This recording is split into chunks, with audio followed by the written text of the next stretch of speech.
కొంతమంది చేతులతో గుచ్చరు కానీ మాటలతో గుచ్చుతారండి. లేనివి ఉన్నవి ప్రచారాలు చేసి ఒకరి జీవితాన్ని నలుగురిలో ఆరడిపరిచి ఆమె సంగతి తెలుసా, ఆమె ఇలాంటిది, ఆ మంచిది కాదు, ఏమేదో పెద్ద అనకూడదు. నేను ఇక దేవునికి స్తోత్రం, హల్లెలూయా హల్లెలూయా. ఈయన మంచోడు కాదు, ఆమె మంచిది కాదు, ఆమెట్లా ఈమెట్లా అని వాళ్ళ మీద వీళ్ళ మీద తప్పుడు ప్రచారాలు చేస్తూ ఉంటారు. అయితే అయి ఉండొచ్చు అండి, చెడ్డ మనిషి అయి ఉండొచ్చు. నీకేం పని ఆ పనికి మళ్ళీ ప్రచారాలు చేయటానికి? దానివల్ల ఎవరికైనా లాభం చేకూరిద్దా? ఎదుటి ఆత్మల్ని పాడు చేసే వ్యక్తి అయితే హెచ్చరించు, జాగ్రత్త, ఆ వ్యక్తితో మీ ఆత్మీయ జీవితం పాడు చేస్తుంది, జాగ్రత్త, అతనితో మీ ఆత్మీయ జీవితం పాడు చేస్తాడో అని చెప్పు. ఎందుకంటే వాళ్ళ పర్సనల్ లైఫ్లు ఎత్తి వాళ్ళ గురించి వాళ్ళు నానా రకాలుగా ఇతరులు నవ్వుకుని నవ్వులు పాలయ్యేటట్టు ఎందుకు ప్రచారం చేయాలి? అవతల వాళ్ళని అవమానపరిచి వాళ్ళని రోడ్డుకి ఇచ్చి వాళ్ళ బ్రతుకుల్ని ఎండగడితే నీకు వచ్చే ఉపయోగం ఏంటి? దయ్యపానందం తప్ప. కానీ ఉన్నారు మనుషులు, లేరా ఉన్నారు ఇంతమంది. నా ప్రియమైన దేవుని బిడ్డలారా,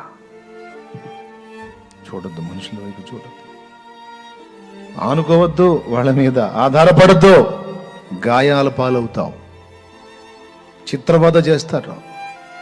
నువ్వు ఆయన వైపు చూడాలి, ఆయన వైపు చూడవు. నిన్నుగా అర్థం చేసుకునే దమ్ము, ఆ లౌక్యం, ఆ నైజం కలిగిన వాడు యేసయ్య ఒక్కడే. తప్పు చేయమని నిన్ను ప్రోత్సహించట్లా, తప్పుడు బ్రతుకులో కొనసాగమని ప్రోత్సహించట్లా. యేసు చెప్పిన ఆ మాట మళ్ళా గుర్తు చేస్తున్నా, ఇక నువ్వు పాపం చెయ్యుకోని, చెడు నడత నడవద్దమ్మా, మారు మనసు పొంది దేవుని వైపు చూడ. నువ్వు మారాని చెప్పిందా, నేను మారాను రా బాబు, మారానమ్మా అని చెప్పినా నమ్మరో మనుషులు. సంవత్సరాలు పట్టింది. యేసయ్యతో కూర్చున్నాను, నేను మార్చుకున్నా ప్రభా, నా బంగారు తండ్రి, నువ్వు మారుతావమ్మా అని ముద్దాడకపోతే అప్పుడు అడుగు. నువ్వు మారావమ్మా, నేను నమ్ముతున్నా తల్లి అంటాడు యేసయ్య. మనుషుడు అంటావు అదొక వేషం అంట.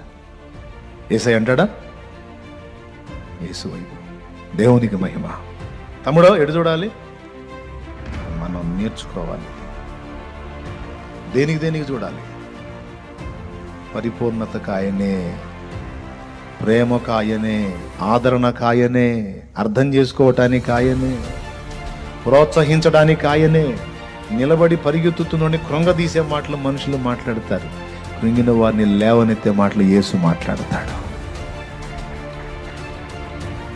బాగా పరిగెత్తేవాడిని కూడా వెనక్కి లాగి నిరుత్సాహపరిచి పడద్రోసే మాటలు మనుషులు మాట్లాడితే, కృంగిపోయిన వాడిని సైతం లేవనైతే, లే ఏమైంది, ఎందుకట్లా డీలా పడ్డావు, నేను నీకు తోడై ఉన్నాను, లే నేను నిన్ను ఆశీర్వదిస్తాను.